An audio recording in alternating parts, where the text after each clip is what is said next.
సార్వత్రిక ఎన్నికల వేళ వరంగల్ జిల్లా రాజకీయాలు రసవత్తరంగా మారాయి. ఓటర్లను ఆకర్షించుకునేందుకు నేతలు పడరాని పాటలు పడుతున్నారు. వర్ధన్నపేటలో నిర్వహించిన బీఆర్ఎస్ విస్తృత స్థాయి సమావేశంలో మాజీ స్పీకర్ ఎమ్మెల్సీ మధుసూదనాచారితో కలిసి మాజీ మంత్రి ఎర్రబెల్లి దయాకర్రావు పాల్గొన్నారు. కాంగ్రెస్ పార్టీ వైఫల్యాలను ఎల్ఈడీ తెరలపై ప్రదర్శించి ప్రజలకు వివరించారు. మరోసారి ఎంపీ ఎన్నికల్లో కాంగ్రెస్ పార్టీ బోగస్ మాటలకు ప్రజలు మోసపోవద్దని ఈ సందర్భంగా ఎర్రబెల్లి విజ్ఞప్తి చేశారు.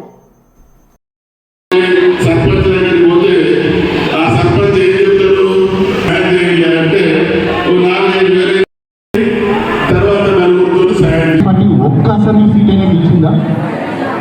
మరి నువ్వు అంత మగాడివైతే 7 అసెంబ్లీ సెగ్మెంట్లలో ఒక్క అసెంబ్లీ సీట్ నువ్వు ఎందుకు గెలుచుకోలేకపోయినావు?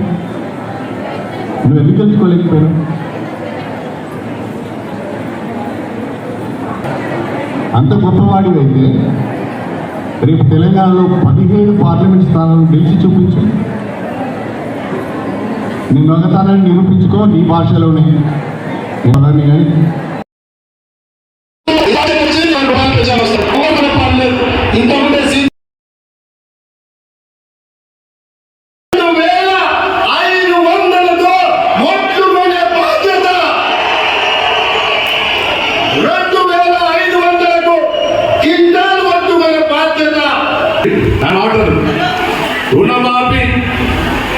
రుణమాఫీ చేస్తా డిసెంబర్ అనే ఫస్ట్ సంతకం పెడతారు. చూడండి ఏం మాట్లాడుతాం. ఇవాళ రుణమాఫీ చేసిన వాళ్ళందరినీ విజ్ఞప్తి చేస్తున్నారు. ఉమ్మడి బ్యాంకు 2 లక్షల కోట్లు డిసెంబర్ రుణమాఫీ చేసిన ఓట్లు కాకపోతే నేనేం చెప్తున్నా రుణమాఫీ అయిన వాళ్ళందరూ ఉమ్మడి మళ్ళీ 2 లక్షల రుణం తెచ్చుకొని 9 నాటి మార్పు చేస్తారు. కాబట్టి రైతులందరికీ నేను విజ్ఞప్తి చేస్తున్నాను. తప్పకుండా మీరు అందరూ కూడా కారు గుర్తు పోటీయాల్సినటువంటి అవసరం ఉన్నది.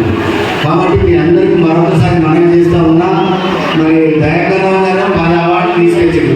పల్లె ప్రగతిలో 10 అవార్డులు రాష్ట్ర ముఖ్యమంత్రి వారు దార్శనికంలో కూడా పల్లె ప్రగతిలో నంబర్ 1 రాష్ట్రం అంటే తెలంగాణ రాష్ట్రం అనేటువంటి ఏర్పాటు తీసుకొచ్చినటువంటి 10 అవార్డులే కాదు.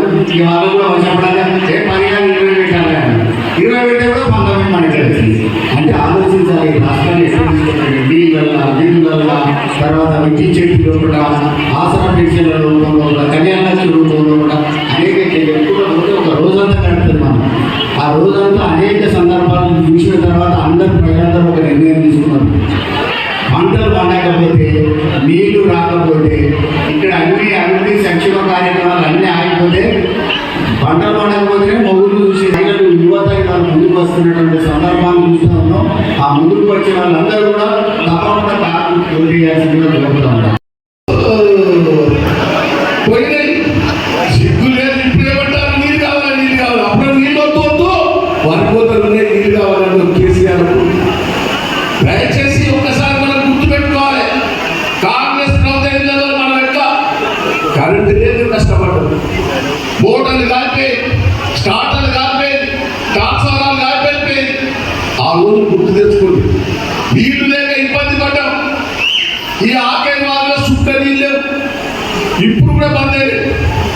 ఈ రోజు మనం కేసీఆర్ ఉన్నప్పుడు ఆకేరు వారు ఇంత ముగ్గేది.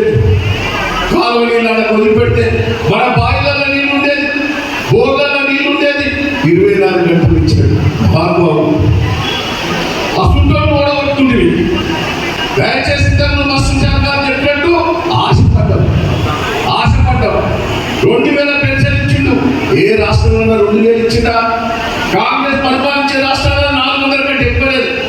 పాప ముసలిలో 2000 ఇవ్వాలని పట్టుబట్టి ఇచ్చాడు. కేసీఆర్ పెద్ద కొడుకు అన్నారు. 4000 వాడు అన్నవారికే పెద్ద కొడుకు తీసేది. 40 ఏళ్ళ రాజకీయాలు ఉన్నా నాకు నచ్చిన వాళ్ళు ఇద్దరు ముఖ్యమంత్రులు. ఒక ఎన్టీ రామారావు, రెండోది కేసీఆర్ గారు. ఈ సందర్భంగా చెప్తున్నాను.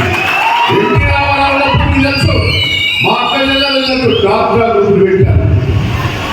ఈరోజు కేసీఆర్ వచ్చిన తర్వాత మహిళల కోసం ఆలోచించాడు, రైతుల కోసం ఆలోచించాడు. దయచేసి ఇప్పుడున్న ప్రభుత్వం ఏంటండి? రేవంత్ ఎవరో కాదు, నా శిష్యుడే. మోసాలు చేస్తాడు, అబద్ధాలు ఆడతాడు, జిమ్మిక్స్ చేస్తాడు. జనం అంత నమ్మని మోసపోతే జనం పోనీ అంటాడు.